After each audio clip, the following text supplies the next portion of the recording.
Hey everybody out there on the World Wide Web, this is Chappie with New Survival Skills. Watching a lot of stuff on the internet, a lot of stuff on Native News, Dakota Times News. They skew the news, okay? They all do it. Every media outlet does it, from Fox News to CNN to MSNBC to Dakota Times, all of them. They all skew the news to their point of view, okay? So I took a few clips from a video from Democracy Now! They posted a video on YouTube. Dakota Access Pipeline Company attacks Native American protesters with dogs and pepper spray. Okay, so when this first really started taking off, so September 3rd, it really started to kind of erupt, and there was no video. There was no photographs. There was really not much. There was just these claims that dozens of Native Americans had been bitten by dogs.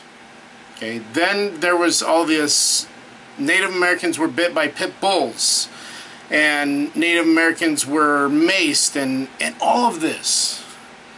And there was no, I mean, there were just a few little photographs here and there, but nothing showed a dog bite. I mean, they showed pictures of dogs. And at the same time, it was like all the stuff that was being reported was that there's a private contract security company out there protecting the contractors, and that they were doing all this harm to Native Americans. The first video from Democracy Now! That came out that showed the protest, I was like, oh my God. There were pit bulls that were at this protest.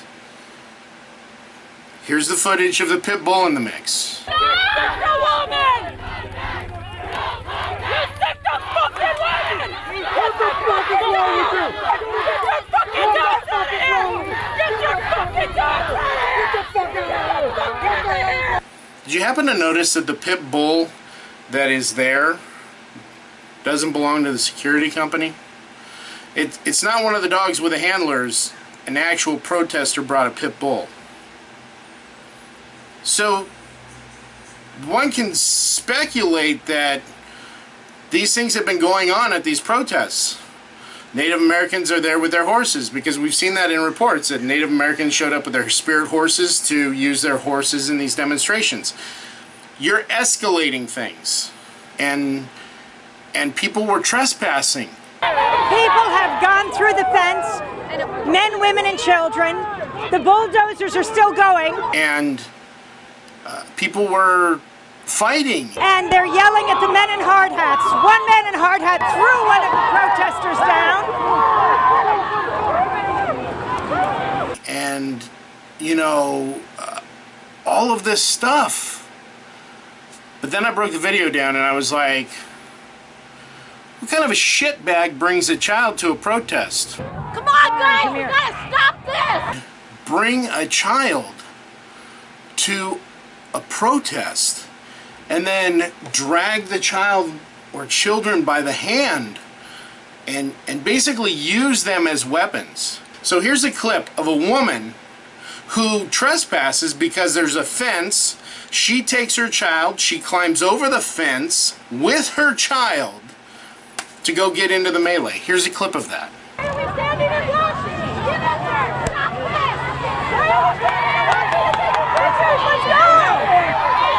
this! Bulldozers are still going, and they're yelling at the men in hard hats. One man in hard hat. You're using them as shields. Because once you drag a child behind you to go stand in front of bulldozers with this child, you're not a warrior fighting.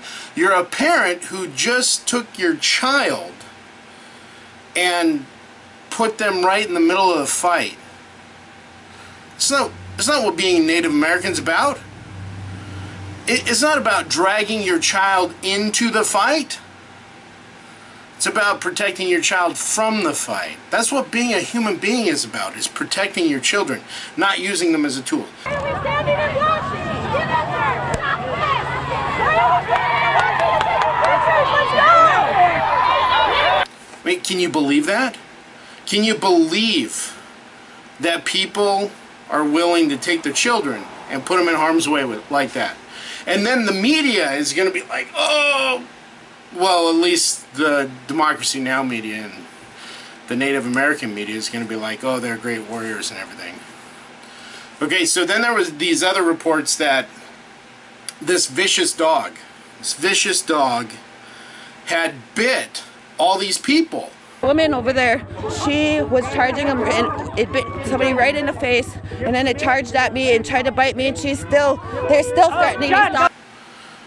But the only footage of a dog bite is this one guy who's got a scratch on his arm. Over there with that dog, I was like walking, throw the dog on me straight, even without any warning, you know. Look at this, look at this. Yeah, the dog did it, you know. Look at this. There, so clear. Man, your dog just bit this protest. From what we can tell from the video, the majority of the dogs were what looked like German Shepherds and maybe Belgian Malinois.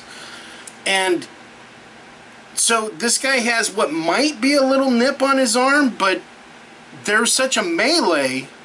It could have come from anything. It could have come from being thrown on the ground. It could have come from him jumping the fence. It could have come from him tripping on something. It could have come from somebody swinging a stick, because all of those things happen in the video. It's covered in blood.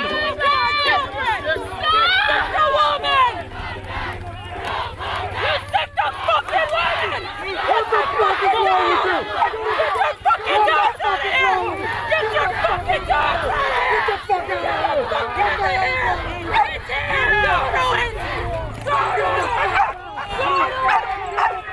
Get the fuck out! Get out! Get the fuck out! We ain't scared of you! We ain't scared of you! What the fuck's your dog gonna do? Get the fuck out! Get the fuck out!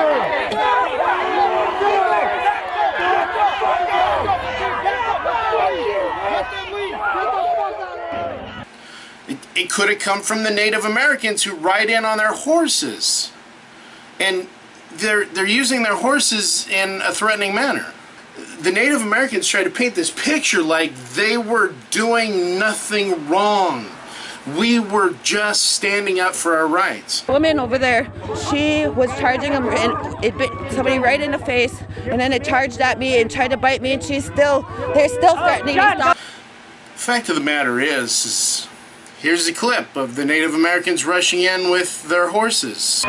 More security trucks are pulling up. There are some protesters on horseback.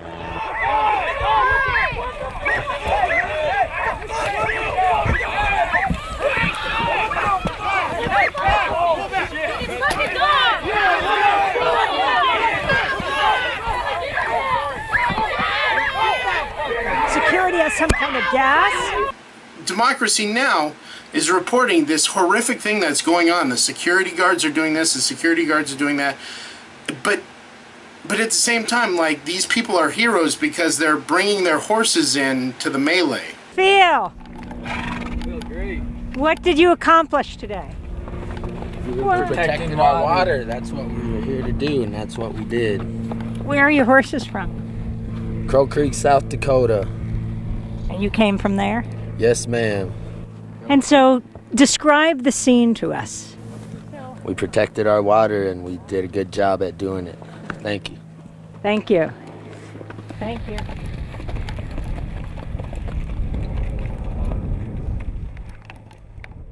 You could do some serious damage riding a horse.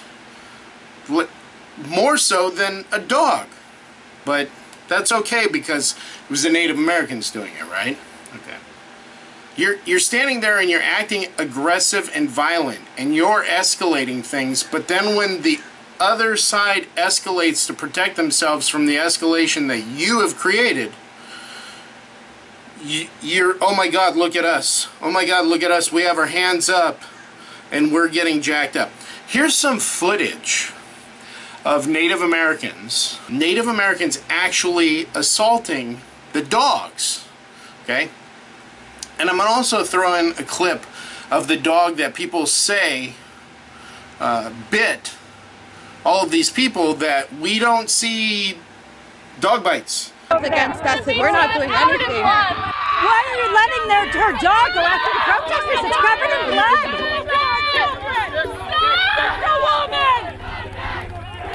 The dog has blood in its nose and its mouth. And she's still standing here threatening. You can't put your blame on the dog. You're an evil woman. You can't put your blame on the fucking dog. So this dog that everybody says bit all these protesters, he's got a mouthful of blood. Actually looks like he got hit in the face. He has a bloody nose. Blood is coming out of the dog's nose and going into its mouth. That's not blood from protesters. That's blood from the dog being hit by Native Americans who claim that they are all about protecting the environment. You weren't about protecting that dog when you hit it with sticks. Like, why didn't the cameraman run around to all the people that had been bitten and get footage of every single one of them bleeding on the ground? Oh my God, this child is bleeding from... Where are they? The Native Americans on the Standing Rock Reservation didn't give a rat's ass about protecting the water when the oil was being trucked through on trains.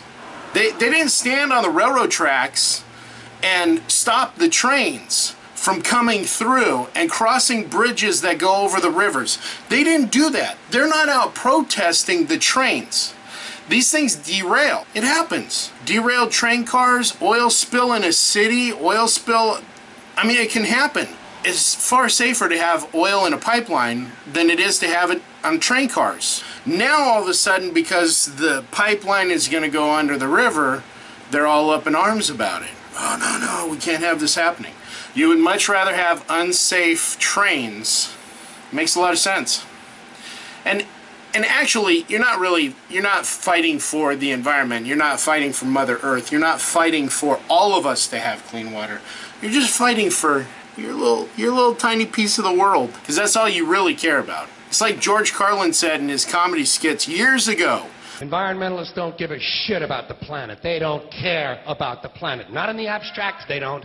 Not in the abstract, they don't. You know what they're interested in? A clean place to live. Their own habitat. They're worried that someday in the future they might be personally inconvenienced. Narrow, unenlightened self-interest doesn't impress me. Besides, there is nothing wrong with the planet. Nothing wrong with the planet. The planet is fine. The people are fucked. Difference. The planet is fine. And that's it. You protest all these oil companies, but you're wearing their products on your bodies. None of you are out there in buckskins. None of you are out there dressed as your ancestors, my ancestors. You're out there dressed just like the Wasichu of today. You're wearing all the products that are made out of oil, and yet you're protesting oil because you just don't want it to impact your little corner of the earth. There are thousands of pipelines that crisscross the United States. So let's be real about it. Let's really be real about the fact that oil pipelines are a safer means of transportation of oil. It's safe.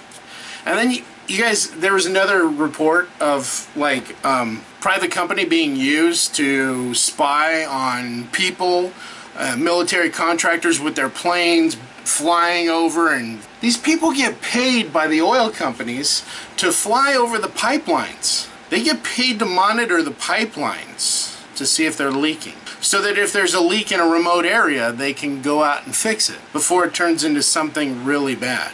And you think that that's them monitoring you. They could give a shit less what you're doing. They don't care about you and what you're doing on a day-to-day basis. They just care about getting their oil from point A to point B and doing it in the safest manner as they can. And you think they're horrible for it.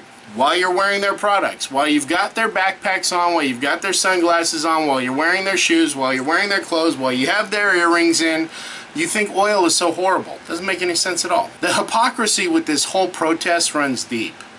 And yeah, you see a lot of honkies out there, a lot of Wasichus out there that feel guilty because they were born white.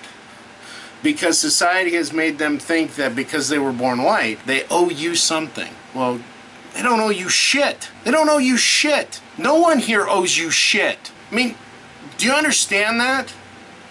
You can piss and moan and bitch and groan all you want because your ancestors, my ancestors, were defeated people. They're defeated people all over this world. cultures that rose up and fell down, cultures that became strong and other stronger cultures came in and took over. It's happened all over the world. But somehow we gotta kiss your ass. How can you protest oil while holding plastic bottles full of water? How can you protest oil while wearing shoes made of oil? How can you protest oil while wearing clothes that came from oil? How can you protest oil when you got to the protest in a vehicle burning gasoline or diesel with oil in the engine, with transmission fluid in the tranny, with gear oil in the gearbox, with plastic parts all throughout it, all coming from oil? How do you protest oil when your life is inundated and embedded with oil? I don't understand it. If you're going to protest oil and you don't want oil, you should cut oil out of your life completely. And one Native American teaching that kind of falls in line with religious teaching is, whether you want to say God said it or the Great Spirit said it, I believe God said it, that we are to be good stewards of the earth. We're supposed to be good stewards, meaning use it wisely. We should.